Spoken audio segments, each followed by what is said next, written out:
एक पत्रकार अचानक से फैसला क्यों करता है कि यार मुझे तो अब ज्योतिष की तरफ जाना है? सर अचानक से कुछ नहीं हुआ। स्टॉक मार्केट की तरफ जाने का ये बहुत रिस्की धंधा। बहुत ज्यादा रिस्की है, लेकिन सर मुझे वहीं पर ये डिफरेंस पैदा करना था। अगर मैंने माने कि शैलेंद्र ने जो गणना की उस पर स्टॉक मार्केट चल रहा है, उतर रहा है, तो फिर तो सरकार पूछेगी ना कि भाई आप ये प्रेडिक्शन जो कर रहे हैं ये क्यों कर रहे हैं, ये तो ठीक भी नहीं है, लोग भटक जाएंगे। ऐसे लोग भी आते हैं कि अगले महीने घर का किराया देने के पैसे नहीं हैं, वो कमा लेते हैं तो आपको बहुत खुशी होती है कि इन्होंने कमा लिया, पर फिर इसका गलत इस्तेमाल भी शुरू हो जाता है। अगर शैलेंद्र की बात सही है तो मैं कहूँगा कि भैया ये 10 लाख रुपए मेरे हैं, मैं बाजार में खेल रहा हूँ और मुझे आप कमवा दो। मैं आपको एक चीज बताता हूँ कि मेरा वो खराब दिन था और मैंने प्रेडिक्शन डाली, सब लोग कमा कमा के सर आप महान हैं, वो ये हैं वो हैं, और मैं ट्रेड क्लोज करना भूल गया, मुझे नुकसान हो गया। तो आपका पर्सनल दिन कैसा है? आप पर्सनली किस? वो भी मायने रखता है बहुत ज्यादा, बहुत ज्यादा। शैलेंद्र कोई पूछेगा ना आपसे कि आप स्टॉक मार्केट को चैलेंज के तौर पे ले लिया आपने कि लोगों ने कहा कि भाई अगर इतने बड़े ज्योतिषाचार्य चाह रहे हो तो स्टॉक मार्केट बता दो, क्योंकि ये तो बहुत ही वोलेटाइल है। तो कुछ तो ऐसे प्रेडिक्शंस आपके रहे होंगे ना जो आप कहें कि देखिए मैंने किया और ये सच साबित। बहुत सारे सर। अभी जो फरवरी मार्च वाला जो फॉल था वो, उसके बाद भारत की आर्थिक मंदी जो कि हम लोग देख रहे हैं, और इनफैक्ट मैं तो डेली बेसिस पर ही ऑलमोस्ट डालता हूँ। शहर में धूल धीरे धीरे उड़ती है, धीरे धीरे चलते हैं लोग, धीरे धीरे बजाते हैं घंटे, शाम धीरे धीरे होती है। केदारनाथ सिंह अपनी कविता बनारस में इस शहर को मुकम्मल तरीके से पकड़ते हैं, और ये शहर बनारस जिसको काशी कहते हैं, गंगा के साथ जहां मिलता है, हम वहां हैं घाट पर, और घाट हमेशा इंसानी जिंदगी के साथ रिश्ता रखते हैं, वो लंबी परंपरा के साथ चलते हैं। उस बनारस में कई तरह के संयोग, कई तरह की विशेषताएं, इस शहर का अपना तेवर, अपना मिजाज, अपना लड़पन, अपना कबीराना अंदाज, बहुत कुछ है बनारस। इस बनारस में बहुत सारे संयोग बनते हैं, और आज भी एक संयोग के साथ में दरअसल इस घाट पर एक ऐसे संयोग से मेरा साक्षात्कार हुआ जो ये बताता है कि अगर आप जीवन में संकल्प के साथ चलते हैं और आप ईमानदारी से प्रयास करते हैं तो जीवन बहुत कुछ आपको दे सकता है कामयाबी के नाम पर। और जिस व्यक्ति से मिलने के बाद मुझे संयोग को लेकर के इस तरह की राय बनानी पड़ी, उनका नाम है शैलेंद्र झा। शैलेंद्र मेरे बहुत पुराने कलीग रहे हैं, और आज तक से लेकर के इंडिया न्यूज़ एक लंबा सफर साथ साथ हम दोनों का रहा है। लेकिन अरसे बाद हमारी मुलाकात हुई तो शैलेंद्र का रास्ता बदला हुआ था, मंजिल कुछ नई है, हम उसी रास्ते पर हैं पत्रकारिता की। लेकिन एक पत्रकार विकल्प चुनता है और उस विकल्प को अपना करके बहुत दूर निकल जाता है, उसकी अपनी पहचान हो जाती है, और जब मैं मिलता हूं तो मैं अचंभे से भर जाता हूं। और यही अचंभा बताता है कि आपको इस बात की आश्वस्ति रखनी चाहिए कि अगर आप मंजिल पर नजर रखते हैं और लगातार कोशिश करते हैं तो जीवन में बहुतेरे विकल्प मिलते हैं। शैलेंद्र की पहचान आज की तारीख में देश के बहुत ही प्रतिष्ठित एस्ट्रोलॉजर की। एक पत्रकार ज्योतिष का इतना बड़ा जानकार हो गया कि जो स्टॉक मार्केट है यह भी कुछ अलग तरह की राह है, जो जोखिम भरा बाजार है, जिसमें तयशुदा तौर पर कुछ भी कह पाने की स्थिति में कोई नहीं होता है। जो लोग दशकों से धंधा करते हैं, उस बाजार में काम करते हैं, वे भी, और उस मार्केट को अपने ज्योतिषीय अनुमान से बहुत हद तक सही बतलाने और उस सही बतलाने के जरिए बहुत सारे लोगों को सही रास्ते पर ले जाने का जो कामयाब प्रयास शैलेंद्र ने किया है, उसके बूते आपकी पहचान बनी। तो हमने कहा कि आज इस बनारस में हम दोनों मिल गए हैं, संयोग की बात है। तो हमने कहा कि आज यहीं कैमरा मंगाते हैं, यहीं शूट करते हैं, यहीं बातचीत करते हैं, ताकि शैलेंद्र एक उम्मीद और एक प्रेरणा उन लोगों के लिए भी हैं जो लोग जीवन में विकल्प तलाशते हैं। उनको लगता है ये दरवाज़ा अब बंद होने लगा है, या इस दरवाजे के आगे मुझे और नहीं चलना है, मुझे कोई रास्ता निकालना है। उन लोगों के लिए भी शैलेंद्र एक मिसाल हैं। तो पहले तो बहुत बहुत स्वागत। नमस्कार कि हम राणा जी। दोनों मिले और 10 साल बाद मिले शायद। राणा जी, आप मेरे संपादक रहे हैं और कहीं ना कहीं स्टोरीज पकड़ना ये मैंने आपसे सीखा है। हाँ। और मैं एज ज्योतिष और कुछ भी नहीं कर रहा हूं। मैं जो स्टार स्टोरी सुना रहे हैं उसको कह रहा हूं। और अभी आप एक संयोग देखेंगे, अभी आपने बनारस के बारे में कहा। यह शहर जो है वो भगवान शंकर के त्रिशूल पर बसा हुआ है। भगवान शंकर पशुपतिनाथ हैं। पशुपतिनाथ इसलिए क्योंकि हर नक्षत्र का देवता, हर नक्षत्र का सिंबल एक कोई जानवर है। और चूंकि भगवान शंकर ने यह सृष्टि हर नक्षत्र को अपने सर पर धारण किया हुआ है, इसलिए वो पशुपतिनाथ है। और उस दिव्य बनारस में हम आज मिल रहे हैं।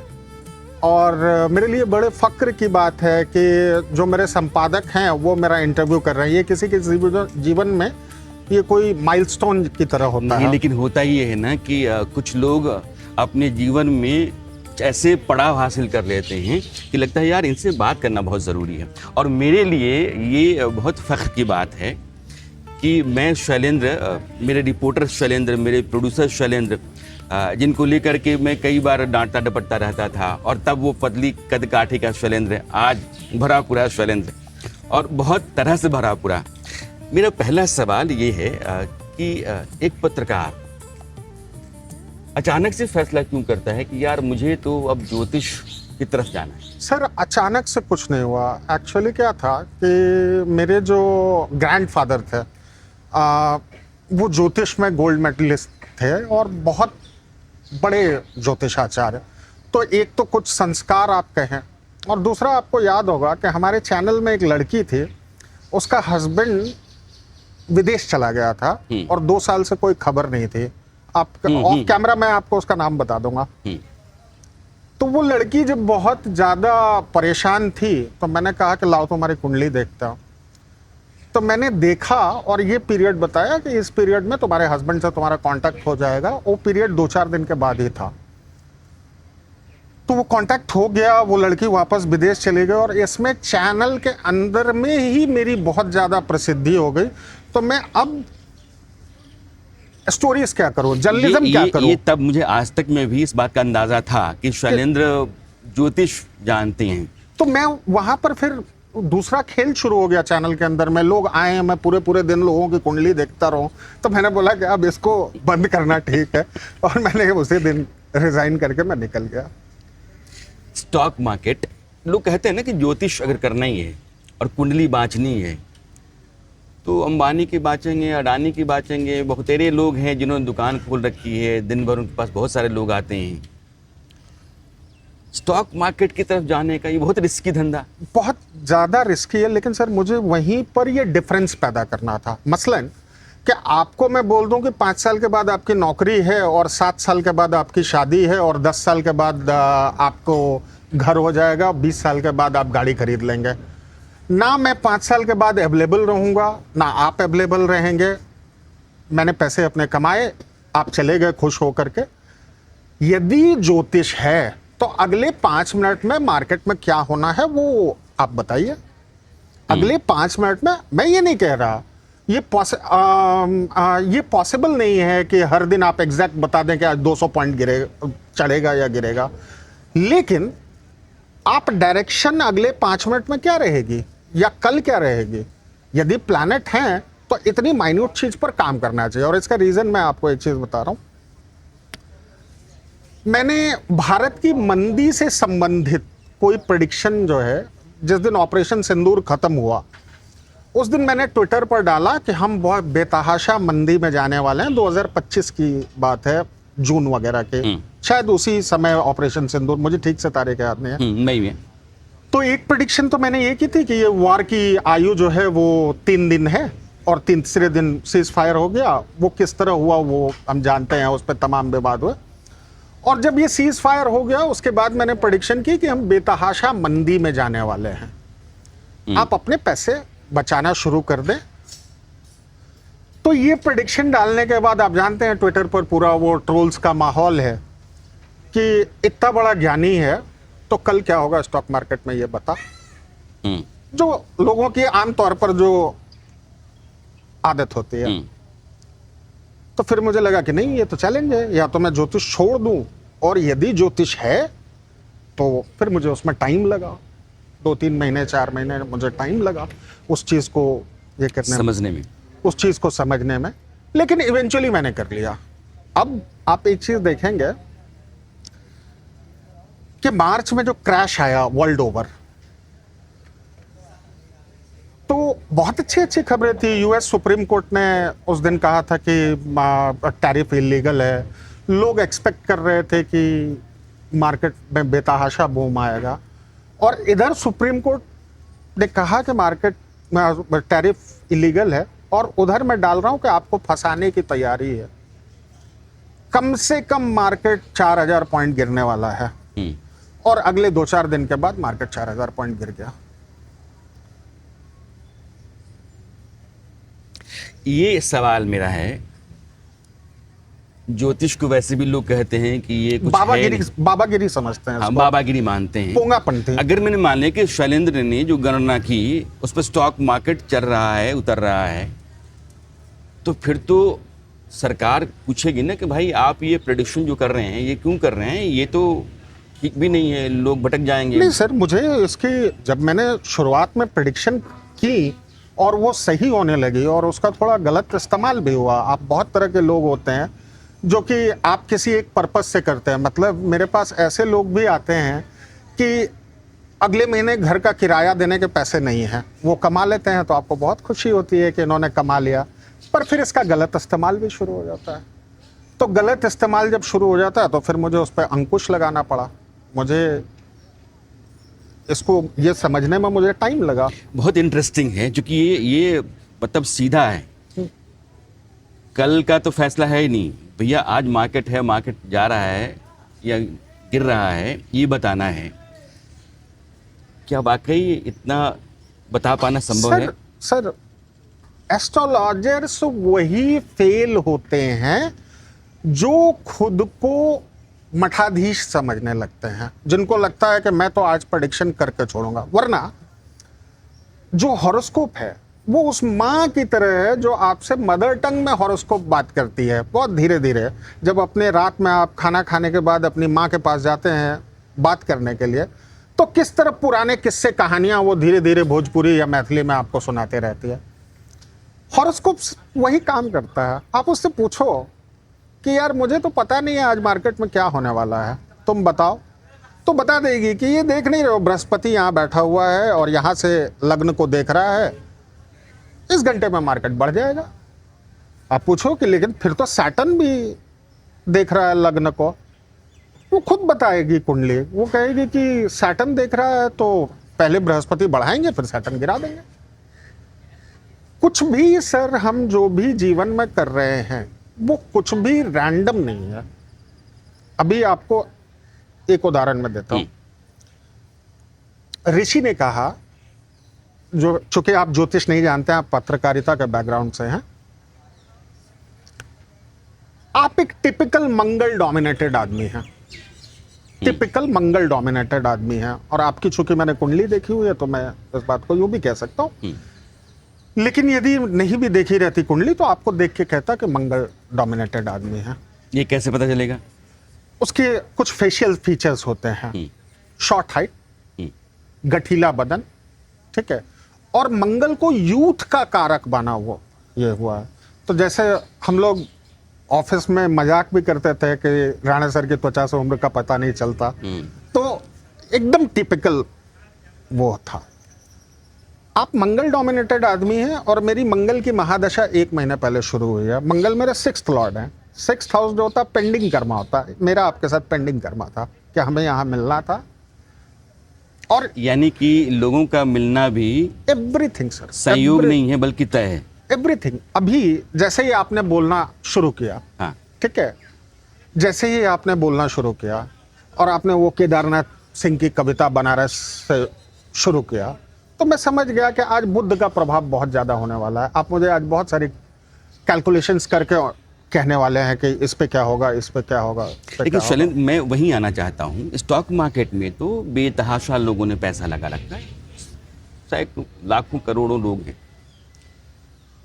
अगर शैलेंद्र की बात सही है तो मैं कहूँगा कि भैया ये 10 लाख रुपए मेरे हैं, मैं बाजार में खेल रहा हूँ और मुझे आप कमवा दो। मैं आपको एक चीज बताता हूँ। एक तो कॉमन प्रेडिक्शन होती है, ठीक है। दूसरा, जिस दिन के लिए मैं आपको अपना पीएनएल पर्सनल दिखा सकता हूँ कि मेरा वो खराब दिन था और मैंने प्रेडिक्शन डाली, सब लोग कमा कमा के सर आप महान हैं, वो ये हैं वो हैं, और मैं ट्रेड क्लोज करना भूल गया, मुझे नुकसान हो गया। तो आपका पर्सनल दिन कैसा है? आप पर्सनली किस, वो भी मायने रखता है। बहुत ज़्यादा, बहुत ज़्यादा।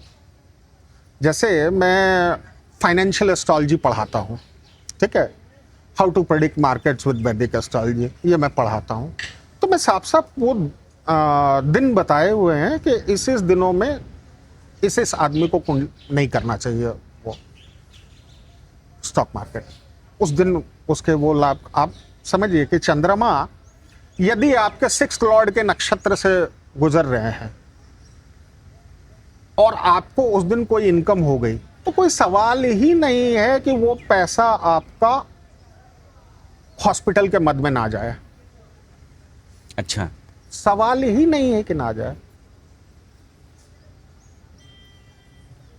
तो अब इसका, हम तो एस्ट्रोलॉजर्स हैं, हमारी रोज की इनकम होती लेकिन है। शैलेंद्र, कोई पूछेगा ना आपसे कि आप स्टॉक मार्केट को चैलेंज के तौर पे ले लिया आपने, कि लोगों ने कहा कि भाई अगर इतने बड़े ज्योतिषाचार्य हो तो स्टॉक मार्केट बता दो, क्योंकि ये तो बहुत ही वोलेटाइल है। तो कुछ तो ऐसे प्रेडिक्शंस आपके रहे होंगे ना जो आप कहें कि देखिए मैंने किया और ये सच साबित हुआ। बहुत सारे सर।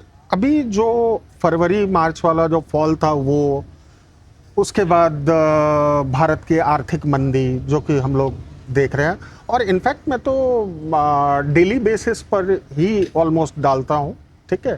तो वो प्रूफ है कि मामला जो है वो अब साधा हुआ है।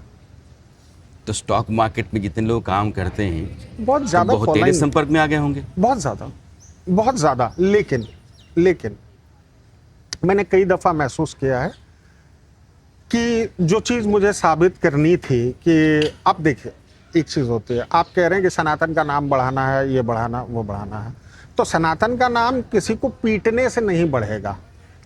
आपकी जो ओरिएंटल नॉलेज है, वो ओरिएंटल नॉलेज यदि आप निकाल करके ला रहे हैं, यदि आप उसको मॉडर्न टाइम में प्रूव कर रहे हैं, उससे आपके सनातन की वैल्यू बढ़ेगी। आप मुझसे पूछिए कि सब सारे प्लैनेट को 7वीं दृष्टि और बृहस्पति को स्पेशल दृष्टि 5 और 9 क्यों, तो मैं आपको बताऊंगा कि बृहस्पति के 2 चंद्रमा हैं। एक चंद्रमा उसका जो है वो 125 डिग्री के आसपास बैठा हुआ है, दूसरा चंद्रमा जो है वो उसका आप 5, दूसरा चंद्रमा जो है उसका वो, अभी मैं एग्जैक्टली भूल रहा हूँ, लेकिन वो दो कॉनिक शेप में 2 चंद्रमा बैठे हुए हैं। तो बृहस्पति जो भी रोशनी एमिट करता है वो 2 चंद्रमा के माध्यम से करता है। एक खुद का प्रकाश 7वीं दृष्टि और बाकी वो दोनों। तो जीवन में उसका असर होता है। अब आप इस बात को समझिए, आज हमारे पास कितने सारे टेलीस्कोप्स हैं, कितने सारे दूरबीन हैं, हम कुछ भी देख सकते हैं, लेकिन वो जो हमारे ऋषि थे जो वहां जो उस कोई भी टेलीस्कोप अवेलेबल नहीं है, कुछ भी नहीं है, और उन्होंने ये देख लिया कि ये दो प्रोमिनेंट चंद्रमा बृहस्पति के हैं, ये बृहस्पति के अच्छा, ज्योतिष में कहा गया कि बृहस्पति बहुत शुभ प्लैनेट है। क्यों है शुभ प्लैनेट? आप इसको मॉडर्न माइंड से सोचिए, क्यों है शुभ प्लैनेट? तो अर्थ और मार्स के बीच में एक एस्ट्रॉइड बेल्ट है। बृहस्पति अपने गुरुत्वाकर्षण के कारण वो एस्ट्रॉइड पृथ्वी पर नहीं गिरने देता, अपने ऊपर खींच लेता है। तो आज आपका टेलीस्कोप आपको बता देगा कि एस्ट्रॉइड बेल्ट है और बृहस्पति का ये रोल है, पर हमारा ज्योतिष तो 10,000 साल पुराना है, 5,000 साल पुराना है। और उस समय आप किसी भी रैंडम एस्ट्रोलॉजर के पास जाइए, आप किसी भी पोंगा पंडित के पास जाइए, किसी के पास भी जाइए, वो सबसे पहले आपके बृहस्पति की सिचुएशन देखेगा कि एस्ट्रॉइड से बचने की इसमें कितनी सामर्थ्य है। बहुत सारी चीजें हैं, जैसे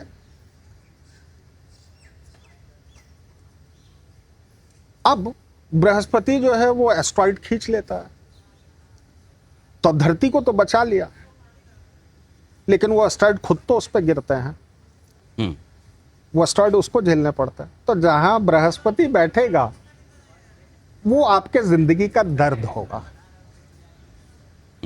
जहां बृहस्पति देखेगा उस जगह को शुभ कर देगा। मसलन आपकी कुंडली जैसे मैंने देखी है, डिस्कस कर सकते हैं ना आपकी कुंडली को। हाँ, बिल्कुल बिल्कुल। आपके बृहस्पति 3rd हाउस में बैठे हुए हैं, तो 3rd हाउस आपके जिंदगी का दर्द है। तो 3rd हाउस से क्या देखते हैं? 3rd हाउस से देखते हैं कंधा। तो आपके कॉम्बिनेशन में आदमी को नेक स्प्रेन या शोल्डर स्प्रेन की ये होगी, दिक्कत होगी। है ऐसा कोई नस खिंची हुई, नेक स्प्रेन, शोल्डर स्प्रेन? स्पाइन है L4 L5 का। ठीक। अब 3rd हाउस से देखते हैं छोटे भाई बहन।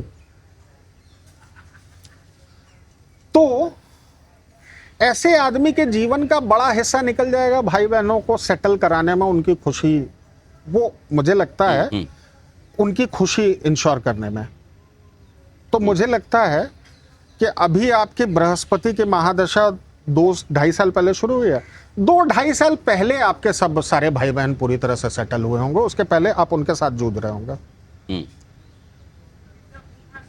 अच्छा, मुझे एक चीज बताइए कि अभी 6-8 महीने पहले आपके किसी सिबलिंग को हाउस परचेज हुआ है क्या?